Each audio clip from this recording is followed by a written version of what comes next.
अस्सलाम वालेकुम। 16 दिसंबर को पाकिस्तान को अपनी सियासी तारीख के ऊपर नज़र डालते हुए रियासत ने मुख्तलिफ़ वक्तों के अंदर जो पॉलिसीज़ पाकिस्तान के अंदर रवा रखी उसका ज़रूर जायज़ा लेना चाहिए, ताकि अपनी उन गलतियों से सबक सीखते हुए आइंदा के लिए बेहतरी की राह मुतय्यन की जा सके। वो 16 दिसंबर 1971 हो, ना कभी ज़िंदगी सारी उसको भूलना चाहिए, और जो हमने उस वक्त मिस्टेक्स की थी उसको भी नहीं भूलना चाहिए। वो अवामी लीग का मामला हो या कोई और मामला हो, कभी भी अगर उन गलतियों का दोबारा इर्तिकाब हो तो हमारी आंखें फ़ौरन खुल जानी चाहिए। कोई चीज़ ऐसी प्रॉम्प्ट होनी चाहिए कि हमें याद दिलाए कि इन गलतियों के नतीजे में 71 हुआ था, दोबारा उन गलतियों का इर्तिकाब नहीं करना। इसी तरीके से 2014 में APS का जो वाक़या है वो 1971 जितना ही बड़ा वाक़या है। किसी कौम के 140 बच्चे शहीद कर दिए जाएँ तो उस कौम को हमेशा के लिए अपनी राह दुरुस्त कर देनी चाहिए।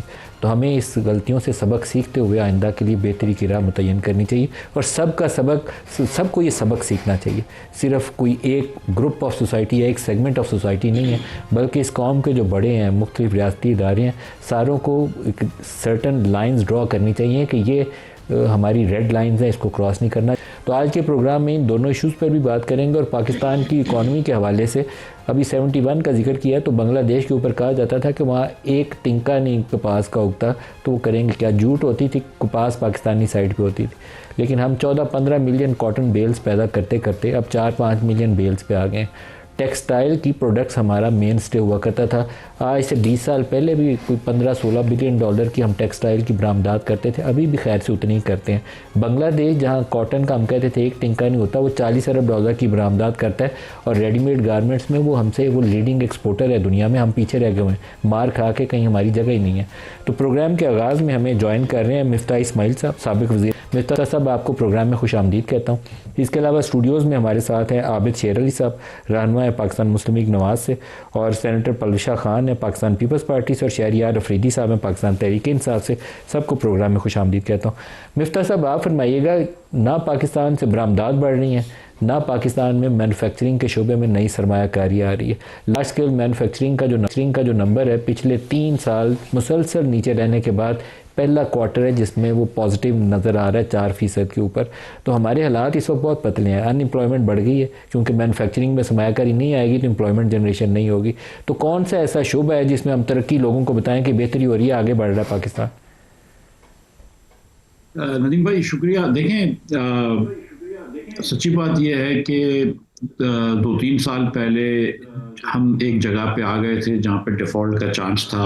जब PDM की हुकूमत आई, पेट्रोल हम बड़ा महंगा सस्ता बेच रहे थे, दुनिया में बहुत महंगा हो गया था। दुनिया में उस वक्त $110 का पेट्रोल था, जो आज $59 का है अभी ब्रांड जो अगर आप देखें तो। लेकिन उसके बाद हमने पहले IMF, जब मैं था तो IMF आई, बात हो गई, हमने पाकिस्तान को डिफ़ॉल्ट की सिचुएशन से निकाल लिया, लेकिन फिर हमने वापस IMF से लड़ाई करी। लेकिन जून 23 के अंदर हम शहबाज साहब गए और हमने IMF से डील कर ली, और उसके बाद से डिफ़ॉल्ट का कोई ख़तरा नहीं है, बल्कि केयरटेकर की हुकूमत में 310 रुपए से डॉलर जो है वो कम होकर 280 तक आया है। तो अब जो है 2 साल से हुकूमत हमें ये कह रही है कि हम स्टेबिलिटी अचीव करनी। भाई स्टेबिलिटी तो 2 साल से अचीव कर ली। वो कह रहे हैं कि हमारे डायरेक्शन सही है। अगर डायरेक्शन सही होता तो अनएम्प्लॉयमेंट नहीं बढ़ रही होती, अगर डायरेक्शन सही होता तो पॉवर्टी नहीं बढ़ रही होती, अगर डायरेक्शन सही होता तो डेट इतनी तेज़ी से नहीं बढ़ रही होती। सो द थिंग इज़ कि हमको ये बात समझनी चाहिए कि हम जिस चाबी से ये ताला खोल रहे हैं, ये चाबी गलत चाबी है। चाहे हम क्या करते हैं कि लोग बदल लेते हैं कि भाई आप नदीम मलिक साहब चाबी इस्तेमाल कर लें, फिर मिफ्ता इस्माइल इस्तेमाल कर लें, फिर वक़ास इस्तेमाल कर लें। इससे नहीं होगा, हमको ये चाबी बदलनी होगी। मतलब ये कि रिफॉर्म्स करने होंगे, स्ट्रक्चरल चेंजेस लाने होंगे। हमने शख्सियतें बदल ली, लेकिन हमने देखा कि पाकिस्तान आगे नहीं बढ़ रहा है। और अब की बात नहीं है, 2000 से, जब आपने बांग्लादेश की बात की, 2000 में बांग्लादेश और पाकिस्तान का 2000 से लेकर 2021 तक बांग्लादेश और पाकिस्तान में एवरेज इंक्रीज जो है वो 2.1% हुई है। बांग्लादेश में एवरेज इंक्रीज 4.6% हुई है। अगर 2000 से 2025 तक का अगर आप ले लें, तो अगर 1 लाख रुपए की तनख्वाह बांग्लादेशी और पाकिस्तानी की थी सन 2000 में, तो आज पाकिस्तानी की तनख्वाह 1.5 लाख है और बांग्लादेशी तनख्वाह 2.25 लाख है। तो वो इतना आगे निकल गए। इसकी वजह यह है कि हम बिल्कुल आगे नहीं जा रहे, पिछले 2-3 सालों में हम पीछे जा रहे हैं। तो जब तक हम एक फंडामेंटल चेंज नहीं लेकर आएंगे हमारी हुक्मरानी के अंदर, हमारे स्ट्रक्चर ऑफ गवर्नेंस में, हम शख्सियात बदलते रहे, पार्टियां बदलती रहे, इलेक्शंस करवाते रहे, लेकिन हम आगे नहीं जा सकेंगे। सर क्या करें, कोई इस्लाह का रास्ता भी तो होना चाहिए ना। इकोनॉमिक रिफॉर्म्स हम नहीं कर पाए। 1990 से मैंने ये इकॉनमी कवर करनी शुरू की थी। इस अरसे से 35 सालों में हमने कुछ 7-8 IMF के प्रोग्राम किए हैं। वो जब तक हमें किस्त चाहिए होती है ना, मर रहे होते हैं हम उसके, वो 100-200 मिलियन डॉलर की खातिर, तब तक तो हम वो सारा कुछ, वो कहता है पेट्रोल बढ़ा दो, हम कहते हैं बढ़ा देते हैं, हमने रिफॉर्म कर दी। रिफॉर्म नाम की हम कोई चीज़ नहीं करते, स्टेबलाइजेशन मेजर्स करते हैं जो IMF डिक्टेट करता है। तो हमारी राह कभी दुरुस्त थी नहीं, ना है आज भी। और गुजारिश ये है नदीम भाई, अफसोस की बात यह है कि अब ये आईएमएफ का प्रोग्राम जो 1.5 साल हो गए हैं, 1.5 साल और चल जाएगा। हम 3 साल आईएमएफ के प्रोग्राम में रहेंगे, लेकिन ना कोई आईएमएफ की ऐसी कंडीशन है, ना हमारी ऐसी सूरत हाल है कि ये आखिरी आईएमएफ प्रोग्राम होगा। इसके 1 साल बाद, 1 साल थोड़ी सी हम स्प्लर्जिंग करेंगे, खर्चा करेंगे, 1 साल बाद हमको फिर आईएमएफ में खड़ा होना पड़ेगा।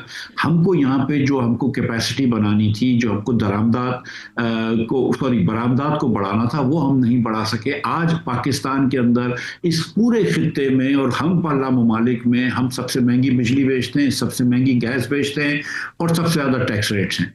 अब आप फिर उसके बाद सोचते हैं यार इन्वेस्टमेंट क्यों नहीं आ रही। इन्वेस्टमेंट इसलिए नहीं आ रही कि आपने वो कंडीशंस ही नहीं दी है। हर मुल्क जो है वो आपसे ज्यादा अच्छी कंडीशंस दे सकता है, तो आप कैसे compete कर सकते हैं। पाकिस्तानी अपना इन्वेस्ट नहीं कर रहे। पहले 5 महीने में आपने देखा है कि हमारी इंपोर्ट्स कम हो गई हैं, एक्चुअली गुड्स इंपोर्ट्स, और एक्सपोर्ट्स बढ़ रही हैं। तो पहले हम वो बूम बस्ट साइकिल में जा रहे थे, अब तो शायद बस टू बस चले जाएंगे। क्या करना होगा यार, अखराजात कम करें। आप $13 बिलियन PSDP और ADBs में खर्च करते हैं। ये सूबे के और जो वफाक के, जिसको हम डेवलपमेंट प्रोजेक्ट कहते हैं, जिससे डेवलपमेंट का कोई ताल्लुक नहीं होता, वो हम खर्च करते हैं। 43 अरब रुपया अभी आपने दे दिया, एक खतीर रकम आपने दे दी MNA हजरात को, हुकूमत की पार्टियों के। हर MNA को 25-25 करोड़ रुपए दिए। वो 25 करोड़ रुपए अगर आप नहीं देते हर MNA को, 43 अरब रुपए बचा लेते, तो इससे आप 8% नौकरी पेशा लोगों का टैक्स कम कर सकते थे, या इससे आप 3 लाख रुपए से कम तनख्वाह लेने वाले का 25% टैक्स कम कर सकते थे। लेकिन आपने वो रिलीफ नहीं दिया लोगों को। आपकी प्रायोरिटीज नहीं है, आपने अपना अखराजात कम नहीं करे। अगर वफाक और सूबे दोनों अपने अखराजात नहीं कम करते, आप NFC अवार्ड नहीं करते, आप निजकारी नहीं करते, आप कुछ वजारतें डिवॉल्व नहीं करते, आप जो नेशनल फाइनेंस पैक्ट IMF कहता है वो नहीं करते, आप कुछ भी आगे नहीं बढ़ सकेंगे। आपको IMF 2 साल से चिल्ला के कह रहा है कि एग्रीकल्चर पर टैक्स लगाओ, आप वो नहीं लगाते। लेकिन जहां नौकरी पेशा लोगों के ऊपर जिनकी गर्दन पतली होती है, आप टैक्स लगा देते हैं। IMF आपको कह रहा है कि अखराजात कम करो, वो तो आप नहीं करते। ना आप NFC अवार्ड कर सकें, एक पैसे की प्राइवेटाइजेशन नहीं की। और ये जो PIA की प्राइवेटाइजेशन अभी हो रही है, इसको भी हमने लास्ट टाइम फेल करवाया था जानबूझ के, और अब आपको पता है कि पीछे से कौन करवा रहा है, तब जाके ये होगी इंशाल्लाह। बहुत शुक्रिया आपका मिफ्ता इस्माइल साहब। मैं इस्लामाबाद इसकी तरफ आऊँगा। ये एक ओवरऑल हमने आपको एक ओवरव्यू दे दिया है पूरा इकॉनमी का और पाकिस्तान की मौजूदा सूरत हाल का, कैसे राह दुरुस्त करें। मैंने 71 और APS के वाक़यात बताएं, वो भी एक चैलेंज है, साथ इकॉनमी भी एक चैलेंज है। बहुत शुक्रिया मलिक साहब, इसमें कोई दो राह नहीं है। जो APS का सानिया है और उसमें पूरी कौम की आंखें अश्कबार थी, और जो हालात थे, जो सरकमस्टांसेस बने, उसके बाद हमारी जो कमेटी बनाई गई, उसके बाद लॉ एंड ऑर्डर की जो सिचुएशन थी बिगड़ती हुई, ये जब मुशर्रफ के दौर में जाएंगे तो ये उसी वक्त हुआ जब अड्डे आपने दिए और जुल्म व तशद्दुद बढ़ा। सर एक मुशर्रफ नहीं, सबकी गलतियाँ हैं। आपने इस सरजमीन के ऊपर इन जत्थों को पलने दिया, ये सबकी गलती है। मलिक साहब, अगर ये जत्थों की तरफ जाएंगे तो ये अफ़गानिस्तान के टाइम पे जब रशियन वॉर थी, जो मुल्क में हुक्मरान थे, तो आपको भी पता है, मुझे भी पता, कभी सियासतदानों ने उनके जाने के बाद भी कभी इस्लाह कर लेते, कभी भी नहीं किया। आपको पता है, फिर इतनी जब आप उस सरजमीन में फंस जाते हैं तो बड़ी मुश्किल से उसको पाकिस्तान को निकाला और अपने अल्लाह के फजल से हाउस एंड ऑर्डर किया। ये मिफ्ता इस्माइल साहब, मैं विटनेस हूँ इनका, ये अभी तो ऐसी बातें शाहाना कर रहे हैं, और मैं विटनेस था जब नवाज शरीफ साहब ने हुकूमत लेने से पहले मिफ्ता इस्माइल साहब से पूछा, क्या डॉलर आप रोक लेंगे, क्या पेट्रोल की कीमतें रोक लेंगे। ये इन्होंने बड़ी बढ़के मारी थी वहाँ पे, और नवाज शरीफ साहब ने इनको मना किया था कि ये बिस्मिल्लाह पढ़ के आप इलेक्शंस की तरफ जाएं और मैंडेट लेकर लोगों को इत्मीनान में लेकर ये काम करें। तो ये मिफ्ता इस्माइल साहब उस सफ में अव्वल नंबर पे खड़े थे, जिन्होंने इस चीज़ को प्रमोट किया और फिर मुश्किल तरीन फ़ैसले भी करने पड़े। तो ये लोग ओब्लाइज्ड हुए हैं PMLN की हुकूमत से, दो मरतबा वज़ीर ख़जाना रह चुके हैं। ये शहबाज शरीफ का और पीपल्स पार्टी का मुश्तरका फैसला था कि हमने नो कॉन्फिडेंस के बाद हुकूमत लेनी है। उसके बाद फैसले जो हुए, मैं लंदन की बात कर रहा हूँ, जब ये लंदन वाली मुलाकात की खबर है, ये बीच में बैठे थे ना, ये जो साहब अभी गुफ्तगू फरमा रहे थे, फाइनेंस मिनिस्टर थे ये। मैं आपको बता नहीं सकता कि ये कितनी वहाँ पे शेखियों के साथ कर रहे थे कि ये भी कर लेंगे, ये भी कर लेंगे। तो अब ये फिर इनकी हवा निकली, बैठते ही इन्होंने जो अपने आप को सरेंडर किया, तो हुकूमत तो इन्होंने बेड़ा गर्क किया। जब ये फाइनेंस मिनिस्टर थे फिर इनको रिप्लेस किया गया। तो ये अपनी कारकर्दगी छुपाने के लिए जो ये करतूते गोलते रहे हैं, जो गंद गोलते रहे हैं, और ये इनको पता था कि जो मामलात हो रहे हैं। अब ये कहना कि जी शहबाज साहब की हुकूमत ये कर रही है, हुकूमत का ये साहब बैठे रहे, 2 मरतबा बैठे, क्या करते रहे, ये झक मारते रहे वहाँ पे। हमारे साथ अफसोस होता है जब इस तरह इस्माइल ने IMF का प्रोग्राम रिवाइव कर दिया था। बता रहा हूँ इसने कि इसका क्या किरदार है, रिवाइव किया था प्रोग्राम। ये मेरी बात को आपने हटाया, प्रोग्राम के बाद बंद हो गया था। मेरी अर्ज सुने ना जी, ये लोग जब हुकूमत में होते हैं तो ये उस वक्त ये बातें करते हैं ना टीवी पे बैठ के। अब जब पार्टी से ये धोखा करके निकल जाते हैं तो फिर ये ब्लेम करते हैं। तो बात ये है कि लोगों को फैक्ट्स बताने चाहिए कि मौलाना साहब इनकी करतूतें क्या थी। अफरीदी साहब, जो हमारे माजी के 2 वाक़यात हैं जो यकीनन हमें हर लम्हा याद रखने चाहिए, और जो आज की पाकिस्तान की इकनॉमिक सिचुएशन है, आपका तजिया, मिफ्ताह साहब इस्माइल साहब का तो तजिया आपने सुन लिया। बिस्मिल्लाहिर्रहमानिर्रहीम। सबसे पहले आपका शुक्रिया जी, तमाम तारीफ़ें रब की और कर बहा दरूद इमाम अल-अंबिया ख़ातिमुन नबीय्यीन हज़रत मोहम्मद मुस्तफ़ा सल्लल्लाहु अलैहि वसल्लम पे। देखिए जी, अल्लाह ने कुरान में मुख्तलिफ़ कौमों का जो ज़िक्र किया, और आप जब ह्यूमन हिस्ट्री पढ़ते हैं तो तारीख़ से अगर आप नहीं सीखते तो आप अपनी बुनियाद और अपनी ज़ात के हवाले से कभी भी किसी सतह पर भी अपने मकासद हासिल नहीं कर सकते। 16 दिसंबर पहले जिनको 2 टके कहा गया, उन्होंने दुनिया को और हम सबको हैरान कर दिया। फिर हमने नेशनल सिक्योरिटी के नाम पे नहीं सीखा 1947 से लेकर APS, और फिर आज नौबत यहाँ आई है कि हम पाकिस्तान की बात करेंगे। APS के बाद सब पॉलिटिकल पार्टीज़ ने नेशनल एक्शन प्लान को मन कबूल करके उस पर काम करना था, एडवाइजरी बोर्ड्स बनने थे। हमने होमलैंड सिक्योरिटी से कहा गया कि हमने सीखना है अपने मफादात और पाकिस्तान के अवाम और हर चीज़ को प्रोटेक्ट करना है, ओन करना है, और ये कहा गया था कि मोनोपोली स्टेट के साथ होती है। जब आप अपने मुल्क के लोगों को किसी तरीके से अंडरमाइन करें, क्या हुआ था अवामी लीग के साथ, क्या हुआ था जब आप लोगों को ओप्रेस करें, क्या ज़रूरत थी मियां मोहम्मद नवाज शरीफ साहब को और मरीम नवाज साहबा को कि इस वोट को इज़्ज़त दो का क्यों स्लोगन इनिशिएट किया था। जब आप किसी, और इसी तरह मोहतरमा बेनज़ीर भुट्टो साहबा की और पीपल्स पार्टी और जितनी भी पॉलिटिकल पार्टीज हैं, उन्होंने अवाम के राय को और फिर सिविल सुप्रीमेसी को, और सबसे बढ़कर ये कि चार्टर ऑफ डेमोक्रेसी, ये इन 2 की पार्टीज़ का की डिसीजन मेकिंग के लिए एक मैसेज था। तो आज मेरा मकसद सिर्फ ये है कि आज के दौर में माजी से अगर अभी भी हम नहीं सीखते, बलूचिस्तान में क्या हो रहा है, मर्ज डिस्ट्रिक्ट, आपने एक्स फाटा को मर्ज करने के बाद वहाँ पे क्या हो रहा है, IDPs के साथ क्या हो रहा है। फिर और तो छोड़ें, मिडिल क्लास को ग्रो करने नहीं दिया, इन्फ्लेशन आपकी दिन ब दिन बढ़ती जा रही है। वो ज़रूरियात ज़िंदगी, सब्ज़ी, दाल, आटा, चीनी, घी, उसके लिए हमने आम पाकिस्तानी की इज्जत नफ्स का जनाजा निकाल दिया। I am so sorry to use these words.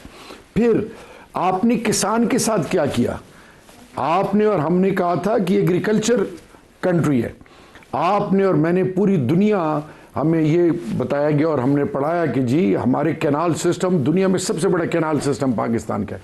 आज डैम्स क्यों नहीं बने, आज आपके पास रिजर्वॉयर्स क्यों नहीं है, बारिश ना हो, वाटर लेवल कहाँ पे चला गया, आज पोल्यूशन की क्या हालत है। और छोड़ें, फॉरेन इन्वेस्टमेंट किधर गई, आपके 30 लाख से ज्यादा पाकिस्तानी इस मुल्क को, कारोबारी, पढ़े लिखे लोग, यूनिवर्सिटी, कॉलेज, जिधर भी जाएं, लोग इस मुल्क से जाने के लिए तैयार बैठे हैं।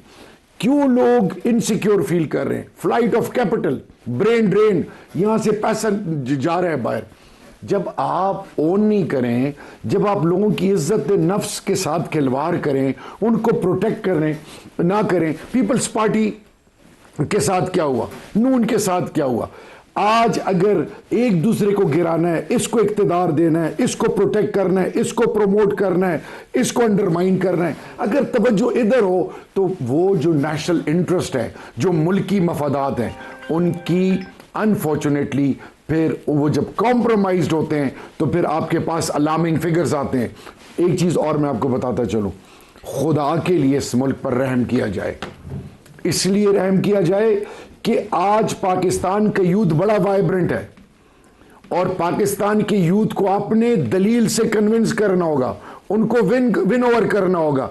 इस तरह नहीं चल सकता जैसे आज से पहले ये सिलसिला चलता रहा। और अब अभी हमने नहीं सीखा वजीरिस्तान में क्या हुआ, कैडेट कॉलेज, अल्लाह ने किस तरीके से 550 वो पढ़े लिखे बच्चे और प्रोफेसर्स पाकिस्तानियों की अल्लाह ने हिफाजत की। हर चीज के लिए हमने आर्म फोर्सेस की तरफ देखना है, हमने इंस्टीट्यूशंस नहीं बनाने, हमने रिफॉर्म्स नहीं करने, हमने अमेंडमेंट जात के लिए करने, हमने कोई ऐसी चीज नहीं करनी जिससे आम पाकिस्तानी की इज्जत नफ्स बहाल हो। उनको हम बताएं कि ये मुल्क आपका है। हम उनकी इज्जतों और उनकी चादर और चारदीवारी को टारगेट करने के बजाय अगर हम उन पर इन्वेस्ट करें, हम हमारे बजट जो हैं सिटीजन फ्रेंडली बजट्स हों, हम तमाम इकाइयों को इत्तेमाद मिलें और फिर सबसे बढ़कर अपॉर्चुनिटीज क्रिएट करें। पलूषा से भी पूछे, पलूषा आप क्या कहती हैं? देखिए, इतना सब कुछ कह दिया गया है, मैंने क्या कहना है।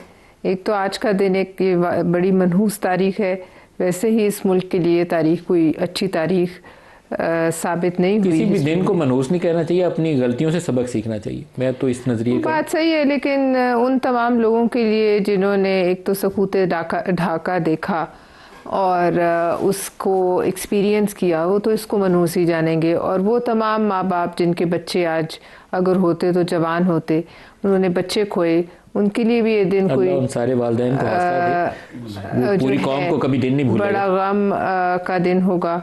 लिहाजा बहरहाल ये तारीख हमारे लिए अच्छी यादें नहीं लाती। लेकिन हाँ, ये बात आपकी सही है कि इससे हम क्या सबक सीखते हैं कि आज हम सही सिमत में हैं। आपकी बातों से मुझे आजकल चूँकि सोशल मीडिया की बदौलत वो वक्त जब हमने नहीं भी देखा, वो सब तकारीर अब एक अच्छी चीज़ है कि इस पर मौजूद हैं। तो मैं देख रही थी कि जनरल ज़ियाउल हक जो है वो कह रहा था कि जी ये अफ़गान मुजाहिदीन की शिकस्त जो है ये हमारी कौम की शिकस्त साबित होगी और ये हमारी दिफा की पहली लाइन है। तो वो गलती जब हम आप कहते हैं ना गलतियों को सुधारो, तो गलतियां हमारी एक कौम की अपनी एक ये फितरत बन गई है कि हमारी कौम ने कभी गलती सुधारी नहीं। वो गलती हो जाती है, फिर वो गलती खिंचती जाती है, फिर वो गलती एक बदरूह की तरह। जनरल ज़िया तो अफगान मुजाहिदीन के लिए जो कुछ कहते थे वो तो किस्सा परीना हो गया। अभी हमने क्या किया था, काबुल फॉल हुआ था, हमारे मैं आपसे यही अर्ज करी थी, जनरल फैज साहब वहाँ बैठे हुए चाय पी रहे थे सरीना, उस वक्त भी हम फतह का जश्न मना रहे थे। हमारी तारीख उस वक्त भी आपको तो ये इल्म होगा कि हमारे सबके दिलों में हमें ये इल्म था कि कुछ गलत हो रहा है। हालांकि हम शायद उस वक्त नहीं बोले या चुप रहे या हम बंद कमरों में ज़रूर बोले। मुझे याद है उस वक्त भी आपके ये पीटीआई की हुकूमत के थे, नेशनल डिफेंस एडवाइज़र थे, वो अब शायद मुल्क में नहीं है। वो उनसे हमने बात की, बाकायदा पूछा, क्या नाम था, मुईद यूसुफ साहब, और उन्होंने हमें इस पर ब्रीफिंग दी। उस वक्त भी दिल में सबको पता था कि कुछ गलत हो रहा है, लेकिन बहरहाल वो एक और हुकूमत थी। लेकिन मैं आपसे ये कह रही थी कि ये जब ये गलती हो जाती है, ये गलती बदरूह की तरह हमें चिपक जाती है, फिर ये हमारी कौम में आने वाली नस्लों को भी चिपकी रहती है। फिर ये गलती बहुत से बच्चे देती है, जो बच्चे ये हमारी आज जो हमारे सामने आ रही है, ये टेररिज्म की लहर, रोज़ाना के हिसाब से हमारे लोग जो हैं, हमारे फौजी जो हैं, जवान जो हैं, वो जाने दे रहे हैं, कभी कैडेट कॉलेज में घुस रहे हैं, कभी इस्लामाबाद की कचहरियों, यानी किसी की भी कोई जिसमें आप हम सब समेत इसकी अकाउंटेबिलिटी नहीं होनी चाहिए। मतलब किसी से सवाल करेंगे आप, किसी से तो ज़ियाउल हक की कब्र खोद जो अभी हैं उनसे तो पूछ सकते हैं ना। ज़ियाउल हक से तो नहीं पूछ सकते, जो भी देखिए हैं बात उनसे ये है तो कि पूछें। उस वक्त अकाउंटेबिलिटी जो है वो फिर एक देखिए शख्स से फौज तो का नहीं जो होगी सिपाही ना। शहीद हो रहा है, यंग कैप्टन, यंग लेफ्टिनेंट शहीद हो रहा है, जितने यंग कैप्टन हाँ, किसी पिछले को चंद सालों जवाब में शहीद देना हैं, चाहिए। किसी को तो आपको अकाउंटेबल देखिए ठहराना अब बहुत चाहिए। सी बातों में हम भी बैठे रहे ना, उस वक्त जो नेशनल सिक्योरिटी की ब्रीफिंग्स पार्लियामेंट को दी जाती थी, मैं उसको पता नहीं है मेरे पे उसकी कोई है कदगन या नहीं कि वो अब हम उसको इन कैमरा थी, हम उस पर बात कर सकते हैं नहीं, उसको कई साल हो गए। लेकिन बहरहाल बात यह है कि कलेक्टिव डिसीजन होता है। अगर एक शख्स का डिसीजन था तो फिर वो एक शख्स को आप पिन पॉइंट करते हैं। अगर एक शख्स इतना ताकतवर नहीं था इस मुल्क में कि वो इस किस्म के, जो मुझे पूरी उम्मीद है कि एक शख्स शायद इतना ताकतवर नहीं था, तो फिर जो साथ थे उस वक्त कम से कम वो इखलाकी तौर पर उसको गलत कहें या माफ़ी मांगे। लेकिन ये नहीं होगा, ये इसलिए नहीं होगा कि मैंने आपसे अर्ज़ किया कि जब हो जाती है गलती, हम उस गलती को लेकर उसकी लाश को कंधे पे हम अपने बच्चों को भी ट्रांसफ़र करते हैं कि वो भी इसकी लाश जो है वो उठाते रहें। और आज अब आइंदा आने वाले वक्त में भी ये होगा जो आज के लेकिन हम फैसले किसी हम को करें। अकाउंटेबल नहीं ठहराते पलविशा, ये एक बहुत बड़ी मैंने तो जाति है। आपको कहा, हमें अकाउंटेबिलिटी देखिए करनी चाहिए इस हालात ये प्रोसेस। हैं, सच्ची बात ये है कि इस वक्त भी ठंड का जो आलम है उसमें भी मुल्क के जो चंद बड़े शहर है ना, जो हमारे बड़े बड़े शहर है, उनके अलावा 12-12 घंटे लोड शेडिंग है हर शहर में। बिजली नाम को नहीं है। मुझे तो समझ नहीं आती कि बिजली की जो भूत है ये हमसे क्यों हैंडल नहीं हो रहा आज तक। ब्रेक ले लें, ब्रेक लेने की हमारे साथ रहिएगा।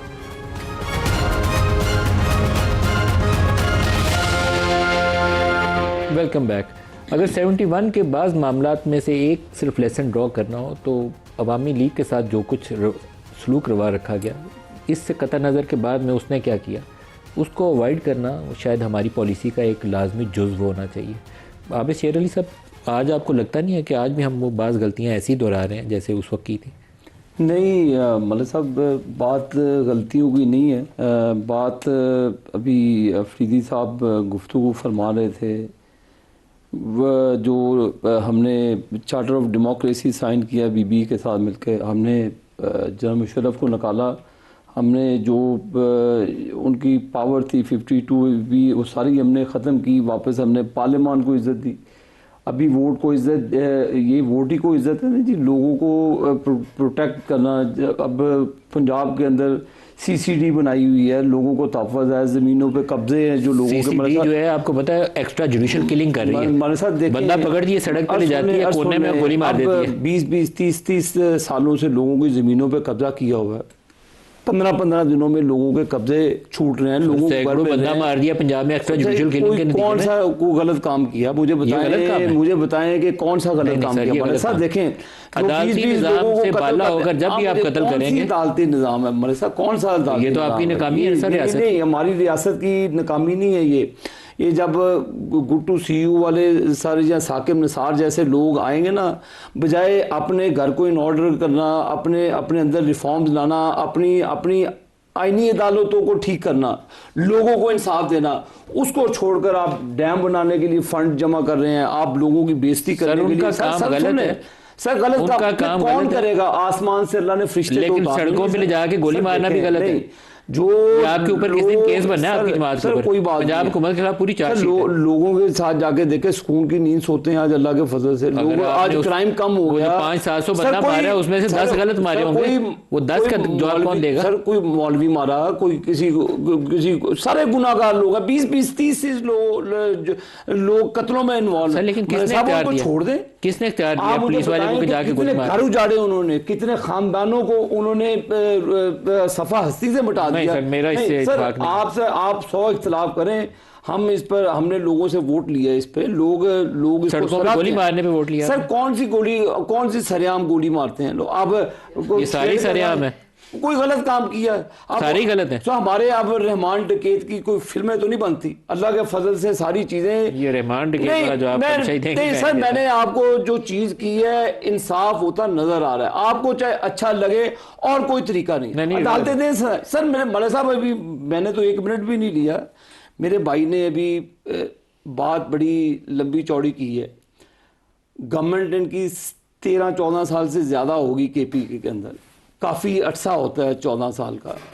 रिफॉर्म्स लाए, किसने रोका है? रिफॉर्म ये तो नहीं है कि आप बडियाला जेल के जत्थों की सूरत में पहले वो गंडापुर साहब तशरीफ लाते थे, अब सुहेल अफरीदी साहब, आप KP के लोगों को देखें जहाँ पे 5 बजे के बाद लोग नहीं निकलते। भी इंसाफ तो आपने देना है, आप बैठे हैं, बाहर से तो आगे लोगों ने मदद नहीं करनी। मलिक साहब बैठे हैं, अफरीदी साहब की हुकूमत है, रिफॉर्म्स लाएं, वहाँ पे आप अपनी अपनी अपनी आइनसाजी करें, लोगों को आप तहफ़्फ़ुज़ दें। आप फाटा के लोग हों, जो भी लोग हैं, मर्ज किया वो आपकी जिम्मेदारी है। आईनी तौर पे जो सूबे की हुकूमत है उनकी जिम्मेदारी है। वफाक को जो आपको रिक्वायरमेंट्स वफाक से हैं, वफाक आपको वो देगा, लेकिन अमन आमा कायम करना सूबे में सूबाई हुकूमत की जिम्मेदारी है। अगर बॉर्डर वहाँ पे और इश्यूज हैं, जो अब फौज के ऊपर हमले होते हैं, हमारे नौजवान वहाँ पे शहीद होते सूबाई हैं। हुकूमत बॉर्डर सिक्योर कर सकती है? नहीं, बॉर्डर, लेकिन पुलिस उनके पास है, बॉर्डर निजाम कर सकती है। नहीं, वो तो फौज ने करने हैं, लेकिन लोगों को अमन आमा का तहफ़्फ़ुज़ देना सारी पुलिस इनके अंडर है। बताइए, मेरे अंडर तो नहीं है पुलिस। पहले तो सीसीडी की इन्होंने बड़ी तारीफ की, तो फिर तो आपको केपी में भी एक सीसीडी बना देनी चाहिए। बंदे दो चार रोज उठाया करें और कोने पे ले जाके गोली मार ये दें। नेशनल प्लान का हिस्सा है CCD. Extra judicial killing, extra judicial killing किसी की भी नहीं है, लेकिन ये एक्स्ट्रा जुडिशियल ये नेशनल प्लान का हिस्सा है कि तमाम सूबे सीसीडी बनाएंगे। सिर्फ पंजाब ने इस पे इंप्लीमेंट काउंटर टेररिज्म डिपार्टमेंट बनाएंगे, लेकिन एक्स्ट्रा जुडिशियल किलिंग उसका हिस्सा नहीं है। अपने भाई को इंटरप्ट नहीं किया सर, मैं जी जी। नंबर एक, जब आप जुडिशियल रिफॉर्म्स नहीं करते, क्रिमिनल जस्टिस सिस्टम को आप पूछते भी नहीं हैं। क्रिमिनल जस्टिस सिस्टम के 4 पिलर्स हैं: police, prison, role of prosecution and last role of parliamentarians.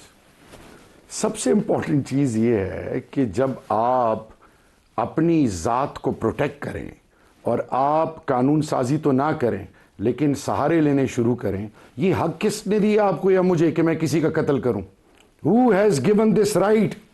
ये एक इंसान का कत्ल तमाम इंसानियत का कातिल है। आपको या किसी को क्या पता कि ये बंदा इन्वॉल्व है, नहीं इन्वॉल्व, और इसको लटका दो, इसको मार दो, इसको ये कर दो, ये इख्तियार किसी को नहीं। दूसरी चीज, आपने 18th अमेंडमेंट के बाद मर्ज किया फाटा को, 3% फ्रॉम डिविजिबल पूल देना था, 200 अरब रुपए। आपने काउंटर टेररिज्म के नाम पे केपी की पुलिस को इक्विप करना था, उनको state of the art technology देनी थी, उनको वेपन्स देने थे, उनको वो रिक्वायर्ड प्रीरिक्विजिट्स, वो तमाम चीजें देनी थी। जिस तरह फाजे पाकिस्तान के मेरे जवान शहीद हो रहे हैं, एफसी के हो रहे हैं, लेवी के हो रहे हैं, पुलिस के हो रहे हैं, आम पाकिस्तानी हो रहे हैं। तो मेरा सवाल ये है कि पाकिस्तान की नेशनल सिक्योरिटी की बात हम कर रहे हैं, और आप जब लेकिन केपी को जो 1% दिया जा रहा है टेररिज्म के बाद में, केपी ने उससे अपना सीटीडी को मजबूत कोई नहीं किया। मैं आपको बता, अब आके 15 सालों के बाद वहां पे ये रोना शुरू हो गया है कि वो अमेरिकन हथियार इस्तेमाल कर रहे हैं, ये टीटीपी वाले, तो हमें हथियार चाहिए। 10-12 सालों से आपने पैसा जाया किया, 700 अरब के करीब रकम है। केपी पुलिस की परफॉर्मेंस को, मैं शोएब सडल साहब और हमारे साथ कुछ पार्लियामेंटेरियन जून के इंडिया गए, केपी पुलिस रिफॉर्म्स को इंडिया के अंदर भी एक्नॉलेज किया गया। यू कैन इवन गेट, आप कॉल पे भी शोएब सडल साहब और PMLN के उन लोगों को ले सकते हैं। मैं वापस आता हूं, पुलिस खैबर पख्तूनख्वा परवेज खटक साहब से लेकर, महमूद खान साहब से लेकर, अली अमीन गंडापुर साहब से लेकर और अभी सुहेल आफरीदी साहब तक, जितने भी इसी काउंसिल ऑफ कॉमन इंटरेस्ट के इंटरेक्शंस हुई हैं, उन नेशनल सिक्योरिटी के इंटरेक्शंस हुए हैं, उसमें ये इस चीज़ को एम्फेसाइज किया गया। असल बात यह है कि जब 2611 किलोमीटर का बॉर्डर, जो कि जिसमें मेन जो स्टेक होल्डर है वो केपी और बलोचिस्तान है, आप उसको पूछे ना, आप उसको एम्पावर ही ना करें, आप उसको जब आप ड्रोन करते हैं, जब आपके लिए लोग IDPs बन के वापस आते हैं, आपको उनकी रीसेटलमेंट का एहसास ना हो, आप उन पर इन्वेस्ट करना भूल जाएं। ये मैं PTI की बात नहीं कर रहा, मैं बतौर पाकिस्तान है तो हम सब हैं। अगली मोस्ट इंपॉर्टेंट चीज, इन्होंने एक बात की कि जी अडियाला 4.5 करोड़ अवाम का chief minister, Islamabad high court उनको परमिशन देता है और मुलाकात की, उसकी मुलाकात नहीं करवाई जा रही। वाई? जेल मैनुअल को क्यों? उन तमाम जो उनकी जायज एक कैदी है ना, कैदी, उसके जो भी पाकिस्तान के कानून के अंदर उसको जिन चीजों की इजाजत है, आप उससे भी उनसे महरूम रख रहे हैं। अगली और मोस्ट इंपॉर्टेंट बात, इन्होंने कहा कि जी आप वहां की सिक्योरिटी, जब आप चीफ मिनिस्टर को ओन ही ना करें, आप यहां से बैठ के इस्लामाबाद से प्रेस कॉन्फ्रेंसेस करें, चीफ मिनिस्टर की क्रेडेंशियल्स को चैलेंज करें, उस पे उसकी कैरेक्टर एसिसिनेशन करें, उसको ओन करने के बजाय उसको डिसओन किया जाए। इन स्पाइट ऑफ दैट वो रीच कर रहा है, वो मरियम नवाज के लिए भी खत लिख रहा है, वो प्राइम मिनिस्टर को भी खत लिख रहा है, वो हर किसी को एंगेज कर रहा है। होना तो ये चाहिए कि पाकिस्तान हम सबका है, हम सब स्टेक होल्डर्स को ओन करें, हम एक कंसेंसस। मुझे बताएं, ये जो क्या कहते हैं ऑपरेशंस पे 21 पार्टियां केपीएस में बुलाई गई, नून ने पार्टिसिपेट किया, पीपल्स पार्टी ने पार्टिसिपेट किया, सब ने साइन किया, उसके बावजूद वहां पे कुछ और रवैया, यहां पे कुछ और रवैया। पाकिस्तान की बात करें प्लीज। पलविश आप बताइए, पॉलिटिकल कंसेंसस आपको चाहिए नेशनल एक्शन प्लान पर अमल के लिए भी और मुल्क के अंदर सियासी इस्तेहकाम के लिए भी, क्यों नहीं है वो कंसेंसस? या इमरान खान से मुलाकात के लिए 2 चीफ मिनिस्टर रुल गए, ये तरीकाकार भी दुरुस्त नहीं है। आप शायद सच कहते हैं, लेकिन बात यह है कि एक मोहतरमा बेनज़ीर भुट्टो ने ट्रूथ एंड रिकन्सिलिएशन कमीशन की एक बड़ी अच्छी, उस जमाने में भी वो रिकन्सिलिएशन भी बीबी ने बात की थी, पूरी किताब उस जमाने में भी वो बिल्कुल जो थी वो उस मौके पर फिट आती थी, साहिब थी। आज भी उनकी वो राय जो है वो कि वो शहीद हो गई हैं। आज के दौर में भी यही एक तरीका है।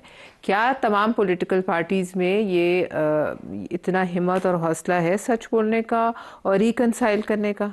सवाल तो ये है। देखिए क्यों नहीं, और अगर नहीं है तो फिर ठीक है। लेकिन 27 दिसंबर 2007 को बीबी की शहादत हुई है, तो मैं तो कहता हूँ पीपल्स पार्टी को सिर्फ उनका ये स्लोगन ही लेकर रिकन्सिलिएशन वाला आगे बढ़ जाए तो और कोई इसकी कोई तरीका है ही नहीं। वरना अपनी नफरतों में, अपने एक दूसरे के खिलाफ जहर उगलने में हम सब इतने आगे चले जाएंगे कि खुदा ना खास्ता हम मुल्क को नुकसान पहुंचा देंगे। और इसमें जीत किसकी होगी?